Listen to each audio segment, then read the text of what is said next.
ওই কমিটি মার্কা বক্তারা দেখ। ক্যাডারে জয় বাংলা কইছে আরে পোলাপান, হ্যাঁ কথা ঠিক আছে, জয় বাংলা জয় বঙ্গবন্ধু, সমস্যা নেই, এটা কোনো ব্যাপার না।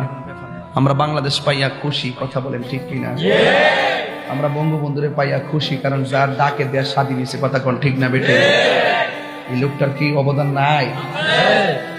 যারা বুঝে না হেরা না করে, বা রাজনীতি করস না, যেটা মন সেটা কর, দিনটা তো দিন কই তুইব, রাত তো রাত কই তুইব।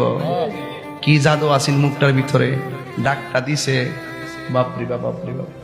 অস্ত্রের সামনে লাঠি লইয়া পাকিস্তানের বাইরে দেশ স্বাধীন করে দিয়েছে। বাপরে ভাই, এটা বাংলায় জাতি। এই জন্য আমরা মাঝে মাঝে মায়ানমার আছে না, আমাদের হেলিকপ্টার ঘুরে আমাদের আমাদের রবারের গুলিয়ে যেমন পেলাম আমরা এলাম এই বাঙালি। ঠিক আছে, তোমার ধন্যবাদ, তুমি জয় বাংলা স্লোগান দিচ্ছ, মারহাবা জোরে গান। আল্লাহ কবুল করুক, আমিন কন। দেশকে ভালোবাসবেন, দেশকে ভালোবাসবেন, ঠিক কিনা বলেন? দেশকে ভালোবাসবেন, রসুল দেশকে ভালোবাসতেন, আলহামদুলিল্লাহ কন।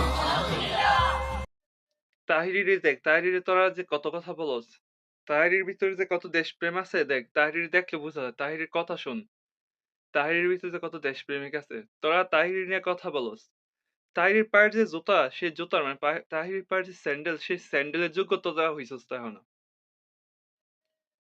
দেশের বিরুদ্ধে কথা বলস, তাহিরির পায়ের জুতার ধুলো নিয়ে মাথায় দিস, তাহলে হয়তো হেদায়েত হবে তোদের।